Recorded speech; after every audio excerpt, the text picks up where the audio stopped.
নাসাঈর বর্ণনায় হাদিস এসেছে, সাইয়্যিদনা ওমর ইবনুল খাত্তাব রাদিয়াল্লাহু আনহু এর ইসলাম গ্রহণের মাত্র কিছুদিন পরেই এই সূরাটি নাজিল হয়েছিল। এই সূরাটি যখন নাজিল হচ্ছিল, ওমর ইবনুল খাত্তাব রাদিয়াল্লাহু আনহু তখন নবী করিম সাল্লাল্লাহু আলাইহি ওয়াসাল্লামের কাছাকাছি ছিলেন, সামনাসামনি ছিলেন।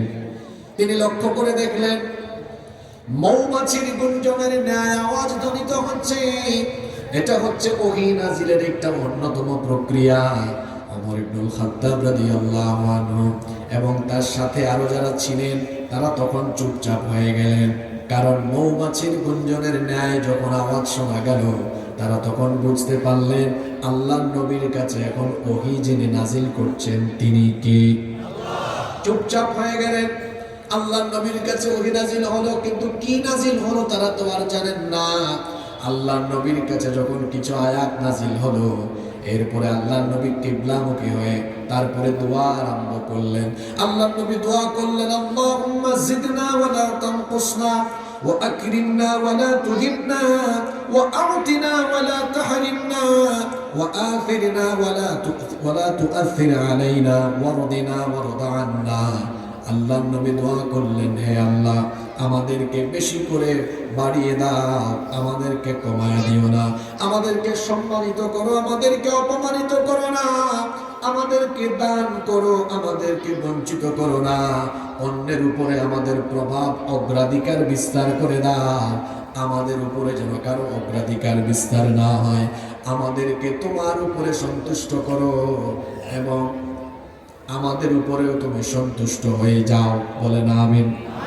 আল্লাহর নবী দোয়া শেষ করার পরে সাহাবীদেরকে ডাকলেন, ডেকে বললেন, ও আমার সাহাবীরা শোনো শোনো, এই মুহূর্তে রব্বুল আলামিন আমার কাছে সূরা মুমিনুনের এমন কয়েকটি আয়াত নাজিল করেছেন।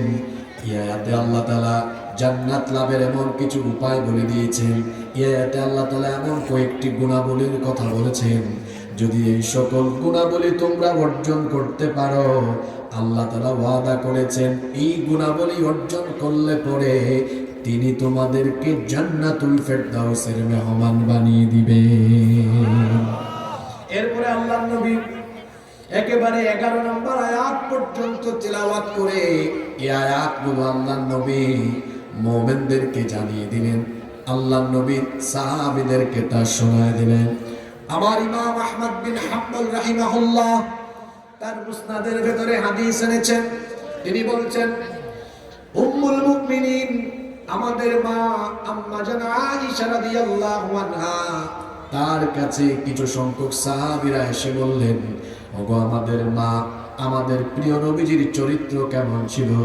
তিনি তখন বললেন, তোমরা কি কোরআন পড়ো না? আল্লাহর কোরআন যেমন আল্লাহর নবীর চরিত্র হলো তেমন। সুবহানাল্লাহ। তবে আল্লাহর নবীর চরিত্রের প্রধান প্রধান যে কোয়ালিটি গুলো ছিল, আল্লাহর নবীর চরিত্রের মধ্যে প্রধান প্রধান যে স্বভাবগুলো বিদ্যমান ছিল, আল্লাহ তাআলা সেই সকল চারিত্রিক কোয়ালিটি, সেই গুণাবলীর কথা সূরাতুল মুমিনুনের শুরুতে উল্লেখ করে দিয়েছেন। তাহলে বোঝা গেল সূরা মুমিনুনের এই প্রথম 11টি আয়াতের ভেতরে মুমিনের পরিচয় আছে, জান্নাত লাভের উপায় বা জান্নাতে যাওয়ার জন্য যে গুণ দরকার সেই গুণাবলীর কথাও আছে। সুবহানাল্লাহ। বলেন তো দেখি, যে সূরা থেকে আজকে কথা শুরু হয়েছে এই সূরাটার নাম সূরাতুল মুমিনুন। সবাই তো বললেন না সূরাতুল মুমিনুন। এই সূরায় আল্লাহ তাআলা মুমিনের পরিচয় দিয়েছেন আর জান্নাত লাভের 7টি উপায়, জান্নাত লাভের জন্য 7টি গুণ অর্জন করার কথা বলেছেন। জোরে বলেন তো কয়টা গুণ? জোরে বলেন কয়টা? আরো জোরে কয়টা? এই 7টা গুণ আমরা অর্জন করব ইনশাআল্লাহ। মা বোনেরাও পারস্পরিক কথাবার্তা না বলে মনোযোগী হয়ে শুনতে হবে। এই 7টি গুণে নিজেদেরকে গুণান্বিত করার দীপ্ত প্রত্যয় নিয়ে আজকে আলোচনায় বসে হেদায়েতের নিয়তে শুনতে হবে। আল্লাহ তুমি সবাইকে তৌফিক দান করো। চলেন আমরা সওয়াবের নিয়তে তিলাওয়াতের মাধ্যমে সরাসরি আলোচনায় ঢুকে যাই। সওয়াবের নিয়তে তিলাওয়াত করতে পারবেন না? পড়েন আমার সাথে, আউযু বিল্লাহি মিনাশ শাইতানির রাজিম, বিসমিল্লাহির রাহমানির রাহিম, قد أفلح المؤمنون الذين هم في صلاتهم خاشعون। এতটুকু থাকুক, আমরা অনুবাদ ব্যাখ্যা একসাথে শুরু করব ইনশাআল্লাহ। আল্লাহ তাআলা প্রথম আয়াতে বলছেন قد أفلح المؤمنون,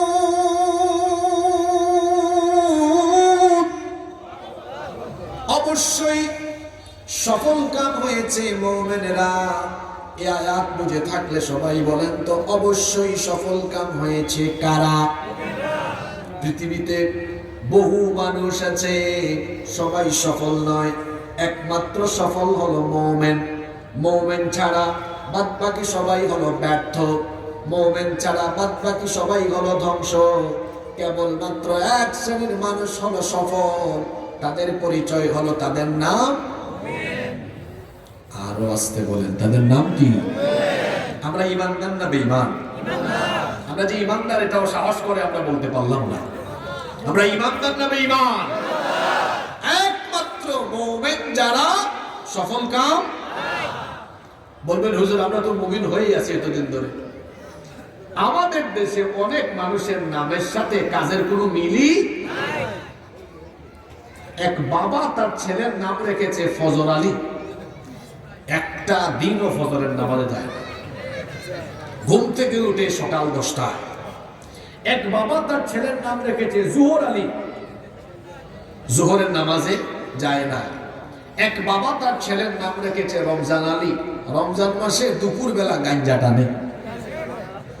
আরেকজনের নাম রেখেছে কুরবান আলী, কিপটা বেটা, টাকা পয়সা আছে, কুরবানি দেয় না। আরেকজনের নাম হলো ঈমান আলী, কিন্তু কথায় কথায় বেঈমানি করে। এরকম ঈমান আলী আছে না নাই? অনেকের নামই আছে আব্দুল মোমেন, নাম হলো আব্দুল মোমেন, কিন্তু সুযোগ পাইলে ইসলামের বিরুদ্ধে, আলেম ওলামাদের বিরুদ্ধে কথাবার্তা বলে। এমন মানুষ আপনাদের দেশে নাই? তাহলে ওই যে একটা সংগীত আছে, নামের বড়াই করো না কো, নাম দিয়ে কি হয়, নামের মাঝে পাবে না কো সবার, আছে না? নামের বড়াই করো না কো, নাম দিয়ে কি হয়, নামের মাঝে পাবে না কো সবার পরিচয়। নামের বড়াই করো না কো, নাম দিয়ে কি হয়, নামের মাঝে পাবে না কো সবার পরিচয়। কি বলেন, আছে না? হ্যাঁ, ওই যে হাতির ঝিলে হাতি নেই, এরকম একটা সঙ্গীত খুব সুন্দর লিখেছে, আমার এখন মনে পড়ছে না। তো এই সূরার প্রথম আয়াত শুনে আপনি ভাবিয়েন না হুজুর কমন ওয়াজ ধরেছে। কদ আফলাহাল মুমিনুন, আল্লাহ বলছেন অবশ্যই সফল কাম হয়েছে মুমিনরা, তার মানে আমরা সবাই সফল। আপনি মুমিন এটা মুখ দিয়ে ঘোষণা দিলে হবে না, এটা বাস্তবায়ন করে তারপরে দেখাতে হবে। কথাবার্তা বললেই হবে না, কাজের মাধ্যমে তার প্রমাণ দিতে। আমাদের দেশে হবে সেই ছেলে কবে কথায় না বড় হয়ে কাজে বড় হবে। শুধু কথায় বললেই হবে না, আপনার কাজে কর্মে বুঝাই দিতে হবে আপনি মুমিন।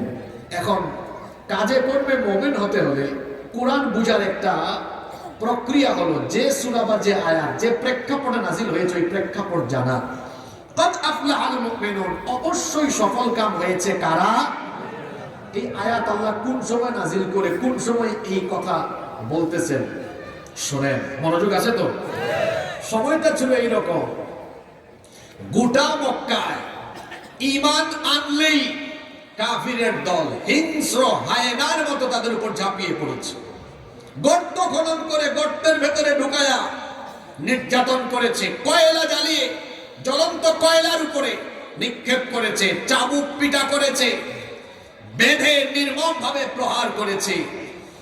সেই সময় চতুর্মুখী নির্যাতনে যখন মক্কার আকাশ বাতাস মুমিনদের আহাজারিতে প্রকম্পিত। মোমেনটা যখন শুধু মার খেয়ে চিৎকার করে, কাফেররা এই টাইমে বলতেছে তোরা ব্যাককল, তোরা ঈমান এনে আমাদের মতন নেতাদের সাথে তোরা দুশ্মনী করে আমাদেরকে বুড়ি আঙ্গুল দেখায়া দুনিয়ায় তোরা ক্ষতিগ্রস্ত হইলি, আর তোরা যে আমাদেরকে বলিস মৃত্যুর পরে আখিরাত আছে, ওইটা আসলে নাই, তোদের দুনিয়াও গেল আখিরাতও।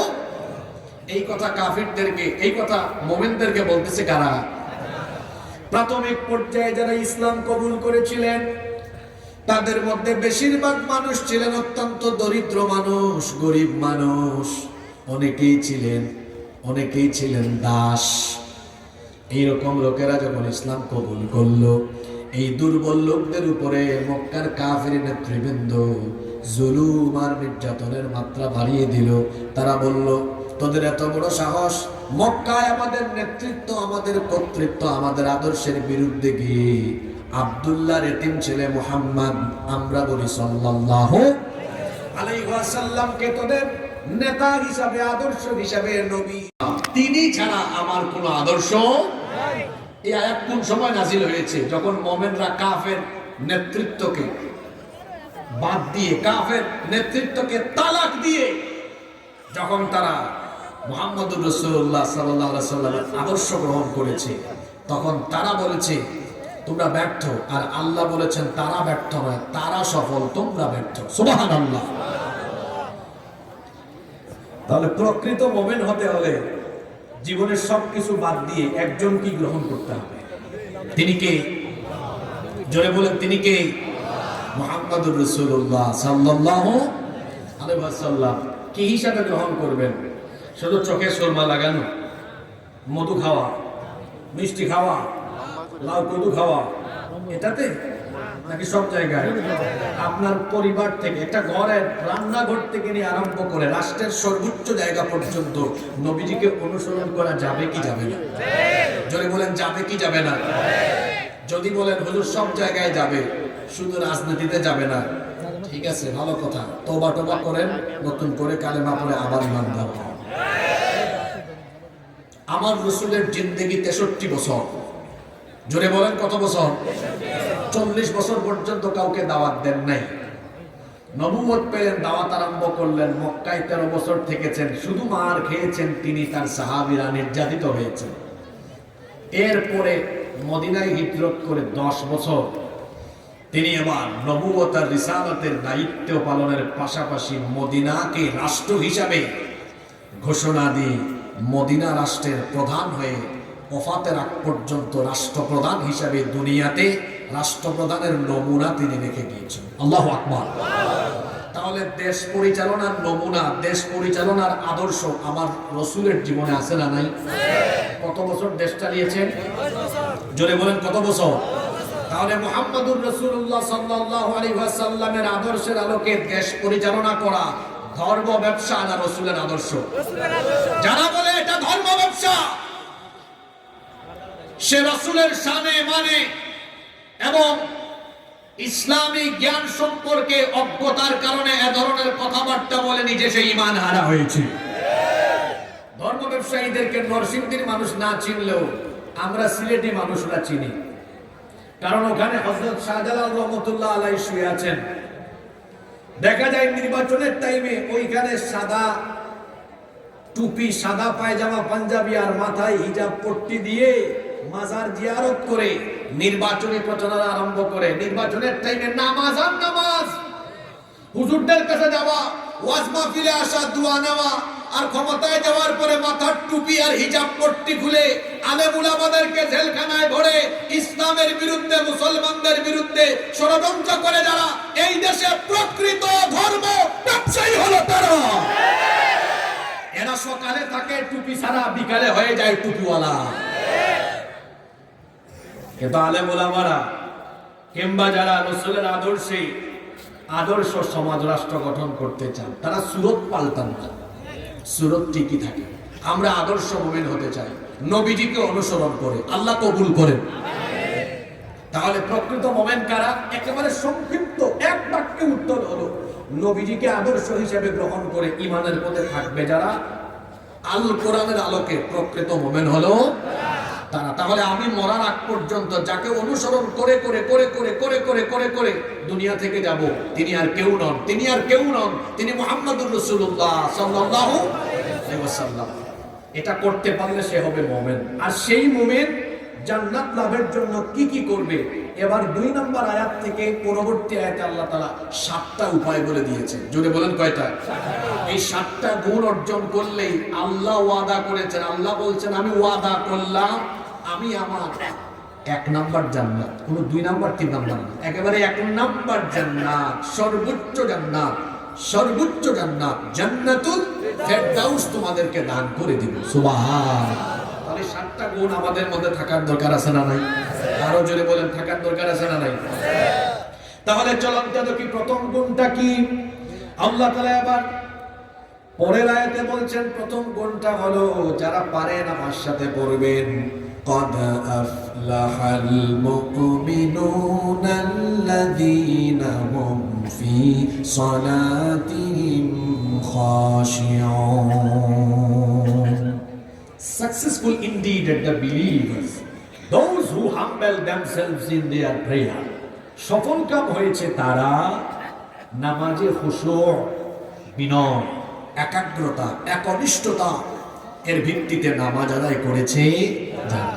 তাহলে সফলকাম মুমিনের পরিচয় হলো, জান্নাতি মুমিনের পরিচয় হলো তারা নামাজে খুশু' অবলম্বন করে। জোরে বলেন তো, কি অবলম্বন করে? খুশু'। আমরা তো বাংলা পারি, আরবি শব্দ অনেকের মুখ দিয়া বের হয় না, বের হবে কেমনে? আপনি তো বের করতে চান না। একবার আমার সাথে বলেন, জান্নাতি মুমিনরা নামাজে যে বিষয়টা অবলম্বন করে সেটার নাম খুশু'। সবাই বলেন সেটার নাম কি? খুশু'। এটা আরবি শব্দ, এর বাংলা অর্থ কি? এর বাংলা অর্থ হলো ভয়, ভীতি, বিনয়, ঝুঁকে পড়া, অবনত হওয়া ইত্যাদি অর্থে ব্যবহার হয়। খুশু' এর সম্পর্ক 2টা জিনিসের সাথে। খুশু' এর সম্পর্ক কয়টা জিনিসের সাথে? একটা হলো দিল বা মন, মনের সাথে, আরেকটা হলো আপনার অঙ্গ প্রত্যঙ্গের সাথে। তাহলে খুশু' এর সম্পর্ক কয়টা জিনিসের সাথে? একটা কিসের সাথে? দিল, দিল বা মন। আরেকটা কিসের সাথে? আপনার এই বডি স্ট্রাকচারের সাথে। দিলের খুশুটাই আসল। দিলের খুশু হলো আল্লাহর ভয়ে এই দিল প্রকম্পিত হওয়া। যদি দিলের মধ্যে আল্লাহর ভয় থাকে তাহলে অঙ্গ প্রত্যঙ্গেও তার বহিঃপ্রকাশ ঘটবে। আজকে অনেক মানুষ নিজে বলে মুমিন, কিন্তু তার নামাজে কোনো খুশু' নাই। কিভাবে দাঁড়ায়? অলস হয়ে দাঁড়ায় নামাজে। দেখবেন এমনি দাঁড়াইলো আর কি। নামাজে অলস হয়ে দাঁড়ানো এটা মুমিনের স্বভাব না। এটা কার স্বভাব? মুনাফিকের। মাশাআল্লাহ, এখান থেকে কে জানি একজন বলেছেন, মাশাআল্লাহ, শুকরিয়া, ধন্যবাদ আপনাকে। নামাজে অলস হয়ে দাঁড়ানো কার স্বভাব? দেখবেন সামনে রমজান মাস আসতেছে, কিছু মানুষ এমনি দাঁড়ায়, আল্লাহ হাসেন এরকম। এটা মুমিন না, এটা কি? এটা আমার কথা নয়, আল্লাহ বলছেন মুনাফিকের স্বভাব হলো ওয়া ইযা ক্বামু ইলাস সালাতি ক্বামু কুসালা ইউরাউনান নাস ওয়া লা ইয়াযকুরুনাল্লাহা ইল্লা ক্বালিলা। কোরআনে কারীমের 4 নম্বর সূরা সূরাতুন নিসা এর 142 নম্বর আয়াতে রব্বুল আলামিন বলছেন, আর এই মুনাফিকরা যখন নামাজে দণ্ডায়মান হয়, এমন ভাবে দাঁড়ায়, অলস হয়ে নামাজে দাঁড়ায়, এরা আল্লাহকে খুশি করার জন্য নয়, মানুষকে দেখানোর জন্য নামাজে দাঁড়ায়। মুমিন তো এভাবে নামাজ আদায় করবে না। কার নামাজে খুশু নাই আপনি কেমনে বুঝবেন? যখন ভাইয়ের এদিকে তাকান, আজকের বিষয় খুবই গুরুত্বপূর্ণ। দেখবেন কিছু মানুষ আছে নামাজে দাঁড়ায় একটু পরপর খালি আপনি এমনি করে বাটন লাগায়, বোতাম লাগায়, তারপর যা দাঁড়িয়ে আছে দাড়ি খিলাল করে, আছে না? আল্লাহ রাসূল একবার মসজিদে ঢুকে দেখলেন এক ব্যক্তি নামাজে দাঁড়ায় তার দাড়ি নিয়ে খেলাধুলা করছে, দাড়ি নিয়ে খেলাধুলা করছে। আল্লাহ রাসূল বললেন, লাউ খাশাআ কলবুহু লা খাশিআত জাওয়ারিহু।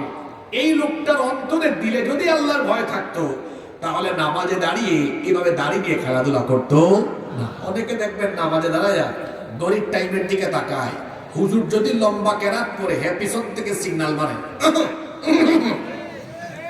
এইরকম কাশি দেবেন না, কাশিতেও না নামাজি, আপনাদের নরসিংদীতে নাই তো সিগন্যাল মারে, বিশেষ করে শেষ বৈঠকে তাশাহুদে যদি তার কাম আগে শেষ হয়ে যায়, কে বলেন এরকম আছে না নাই? যদি ইমাম সাহেবকে সিগন্যাল দেওয়ার উদ্দেশ্যে এই কাজ সে করে থাকে, তার নামাজ বাতিল হয়ে যাবে। অনেকে আছে নামাজে দ্বারা এক ঘড়ির টাইম দেখে, ফ্যান গুনে। দুই বন্ধু একবার নামাজে ঢুকেছে, ঢোকার পরে নামাজ পড়ে বের হইয়া বাইরে গিয়ে এক দুস্ত আরেক দুস্তকে বলতেছে, দোস্ত দেখছো এই মসজিদে কতগুলা ফ্যান? কয়টা? 103টা। তুই বললি কখন? কই হুজুর হুজুরের কাম করছে, আমার কাম আমি করছি। এর নামাজে খুশু আছে? যদি বলেন আছে? নামাজে ঢুকেছে, নামাজের কোনো মনোযোগ নাই, তার মনোযোগ তার ব্যবসা বাণিজ্যের দিকে, তার মনোযোগ তার বিভিন্ন কাজকর্মের দিকে। অনেক সময় নামাজের মনোযোগ অন্যদিকে ডাইভার্ট হয় কি হয় না? আল্লাহর নবী বলেছেন, যখন কোনো ব্যক্তি নামাজের মধ্যে তার মনোযোগ নামাজ থেকে অন্যদিকে দিয়ে দেয়, আল্লাহ তখন ওই বান্দার কাছ থেকে তার রহমতের দৃষ্টি উঠায় নেন। আর বান্দা যখন নামাজে মনোযোগী থাকে, আল্লাহ ওই বান্দার প্রতি তার রহমতের নজরে তাকাতে থাকে। অনেকে নামাজে অমনোযোগী হয়। একবার এক বাজারের কেন্দ্রীয় মসজিদে এশার নামাজের পরে হুজুর মুসল্লিদেরকে বলতেছেন, সম্মানিত মুসল্লিবৃন্দ, আজকে নামাজ 3 রাকাত হইল না 4 রাকাত হইল, সন্দেহ লাগতেছে। কেউ কোনো কথা কয় না। হঠাৎ করে এক মুসল্লি দাঁড়িয়ে বলে, হুজুর আমি 100% নিশ্চিত আপনার নামাজ আজকে 3 রাকাত হয়েছে। হুজুর বললেন, আপনি এত নিশ্চিত হলেন কিভাবে? ওই মুসল্লি বলছে, হুজুর এই বাজারে আমার 4টা দোকান আছে, আমি এশার নামাজে আসলে প্রতি রাকাতে আমার এক একটা দোকানের হিসাব কমপ্লিট করি, প্রতিদিন আমার 4টা দোকানের হিসাব শেষ হয়। আজকে কি হইলো বুঝলাম না, 3টা দোকানের হিসাব করলাম, একটা দোকানের হিসাব বাকি আছে, আমি নিশ্চিত আপনার নামাজও 1 রাকাত বাকি আছে। আপনাদেরকে হাসানোর জন্য বলছি না, এই যে তার নামাজের মনোযোগ নামাজ থেকে অন্যদিকে চলে গেল, এই মুসল্লির নামাজে কি খুশু আছে? জোরে বলেন, খুশু আছে? এখন বলতে পারেন, হুজুর নামাজে খুশু না থাকার কারণ কি? নামাজে খুশু না থাকার প্রধান কারণ হলো নামাজকে আমরা উপলব্ধি করতে পারি না, নামাজ আমরা বুঝি না। রাগ করবেন না, এখানে তো বেশিরভাগ মানুষই এমন থাকতে পারেন, নামাজের তাকবীর থেকে নিয়ে সালাম ফেরানো পর্যন্ত নামাজে কি পড়ে কিছুই সে বুঝে না। যদি বুঝতো তাহলে নামাজে মনোযোগ অন্যদিকে যেত না। মনে রাখবেন, নামাজ শুধু রুকু সাজদা দেওয়ার মতো কোন একটা ইবাদতের নাম না, বরং নামাজ হলো এমন একটি ইবাদত, বান্দা যখন নামাজে দাঁড়িয়ে যায়, আমার আল্লাহ তখন ওই বান্দার সাথে কথা বলতে থাকে। এটা যদি আপনি বুঝতেন, উপলব্ধি করতে পারতেন, নামাজে মনোযোগ আল্লাহর পছন্দ, নামাজে মনোযোগ অন্যদিকে যেত না। হাদিসে কুদসিতে আল্লাহ তাআলা বলেছেন, কাসসামতুস সালাতু বাইনি ওয়া বাইনা আবদি নিসফাইন। আল্লাহ তাআলা বলেছেন, আমি নামাজকে আমার আর আমার বান্দার মধ্যে 2 ভাগ করে দিয়েছি। নামাজের অর্ধেক হলো আমার, আর অর্ধেক হলো আমার বান্দার। সুবহানাল্লাহ। অর্থাৎ নামাজে যখন আমার বান্দা দাঁড়ায়, তখন আমি আল্লাহ তার সাথে কথা বলি। আপনি যখন বলেন আলহামদুলিল্লাহি রাব্বিল আলামিন, নামাজে দাঁড়িয়ে আমরা সূরাতুল ফাতিহার প্রথম আয়াত তেলাওয়াত করে আমরা প্রশংসা করি কার? আল্লাহ চুপ থাকেন না। প্রথম আয়াতে আপনি যখন আলহামদুলিল্লাহি রাব্বিল আলামিন বলেন, আপনি যখন বলেন বিশ্বজাহানের জগৎ সমূহের প্রতিপালক সেই রবের আমি প্রশংসা করছি, আল্লাহ চুপ থাকেন না, তখন বলেন হামিদানি আব্দি, আমার দৌলতপুরের এই বান্দা নামাজে দাঁড়িয়ে আমার প্রশংসা করলো। আপনি যখন দ্বিতীয় আয়াতে বলেন আর রহমানির রহিম, আল্লাহ আপনি রহমান, আপনি দয়াবান, আর রহিম আপনি হলেন মেহেরবান, আল্লাহ তখন বলেন তুমি আমার এমন এক গোলাম, আসনা আলাইয়া আব্দি, তুমি নামাজে দাঁড়িয়ে আমার এখন গুণগান গাইলে। বলে আয়াত যখন আমরা বলি মালিক ইয়াউমিদ্দিন, আল্লাহ আপনি বিচার দিবসের মালিক, আল্লাহ তখন জবাব দেন মাজ্জাদানি আব্দি, আমার এই গোলাম নামাজে দাঁড়িয়ে আমার শ্রেষ্ঠত্ব বর্ণনা করলো। এইভাবে নামাজের শেষ পর্যন্ত আমার সাথে আপনার সাথে কথা বলেন কে? জোরে বলেন, কথা বলেন কে? আপনি এটা বুঝেন না। এই জন্য নামাজে মা বোনদের মনোযোগ রান্না বান্নায় যায়, সাদে কাপড় শুকাতে দিয়ে আসছে ওইদিকে মনোযোগ যায়, ব্যবসা বাণিজ্যে মনোযোগ যায়, নামাজ যারা বুঝে নামাজের বাইরে মনোযোগ। সাইয়েদনা আলী রাদিয়াল্লাহু আনহু একবার যুদ্ধের মধ্যে তার পা তীরবিদ্ধ হলো। ঘটনাটা শুনতেছেন? কষ্ট হচ্ছে না?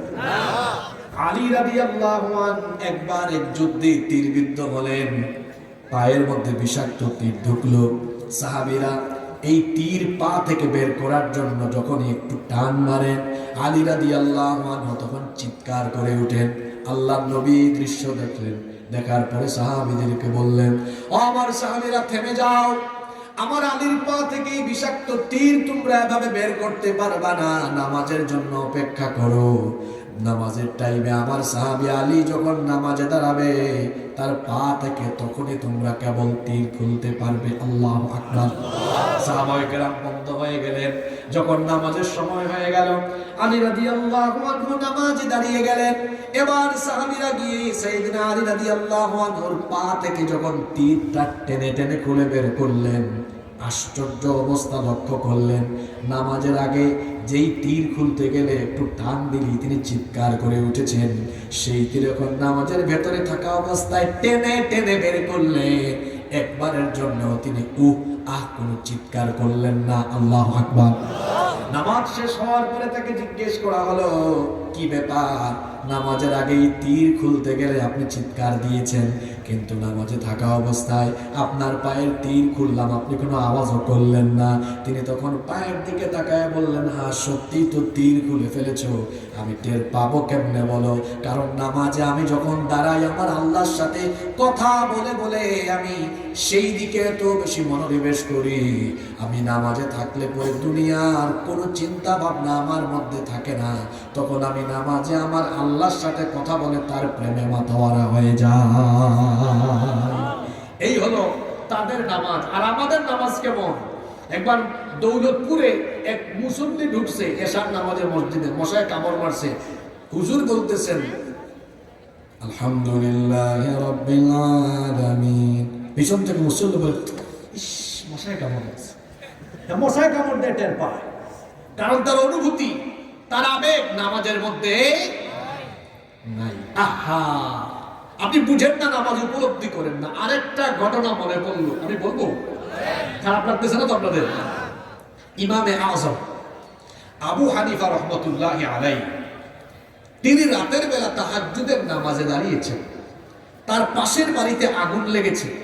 পুরা গ্রামের মানুষ এসে সেই বাড়ির আগুন নিভানোর কাজ করতেছে। আগুন নিভানো শেষ হলো, তারা তাকিয়ে দেখলেন ইমাম আবু হানিফাকে দেখা যায় না। তারা বললেন, পাশের বাড়ির মানুষ একটু এগিয়ে আসলো না, পুরা গ্রামের মানুষ আসলাম, যাই তো খবর কি দেখি। গিয়ে আবু হানিফা রহমতুল্লাহ আলাইহির বাড়ির দরজায় নক করেছে। তিনি অনেকক্ষণ পরে দরজা খুলেছেন। তারা জিজ্ঞেস করলেন, কি ব্যাপার, আপনার পাশের বাড়িতে আগুন লাগে, আপনি ঘর থেকে একটু বেরো হন না, কেমন মানুষ আপনি?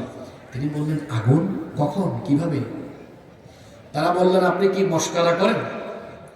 এত মানুষ আসলো, আগুন নিভালো, আপনি বলতেছেন কখন লেগেছে? তিনি বললেন, আল্লাহর কসম আমি সত্যিই জানি না।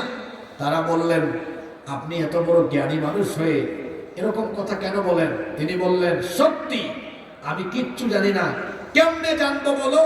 তোমরা পুরো গ্রামের মানুষ মিলে যখন আমার পাশের বাড়ির প্রতিবেশীর ঘরের আগুন নিভানোর কাজে ব্যস্ত ছিলে, আবু হানিফা তখন তাহাজ্জুদের জায়নামাজে আল্লাহকে সাজদা দিয়ে চোখের পানি ছেড়ে সে তাহাজ্জুদে মশগুল থেকে জাহান্নামের আগুন নেভানোর কাজে ব্যস্ত ছিল। আল্লাহু আকবার।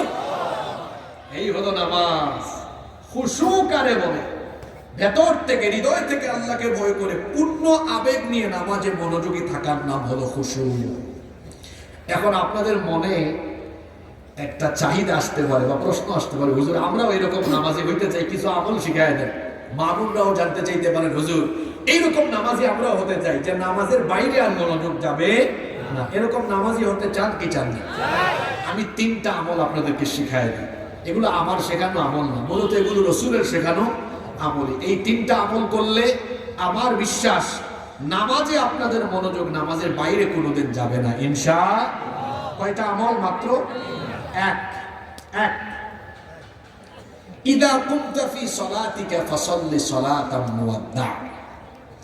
যখনই আপনি যে নামাজে দাঁড়াবেন অন্তর থেকেই বিষয়টা অনুভব করবেন, হয়তো আমি আর বেঁচে নাও থাকতে পারি, কারণ আমাদের জীবন হলো এমন, এর নাই কোনো ওয়ারেন্টি, নাই কোনো guarantee.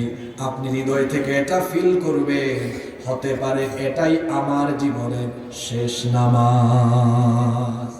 When you stand for the salah, keep in your mind, it's your final salah. যখন নামাজে দাঁড়াবেন তখন ভেতর থেকে অনুভব করবেন এটা হলো আপনার জীবনের শেষ নামাজ। এই নামাজকে জীবনের শেষ নামাজ মনে করলে মনোযোগ বাইরে যাবে। কয় নাম্বার আমল? 2, যখন নামাজে দাঁড়াবেন তখন হৃদয় থেকে এটা ফিল করবেন, এখন তো আমি আমার আল্লাহর সাথে কথা বলছি, আল্লাহ আমাকে দেখছেন। আনতা আবুদাল্লাহ কাআন্নাকা তারাহু ফাইন লাম তাকুন তারাহু ফাইন্নাহু ইয়ারাকা।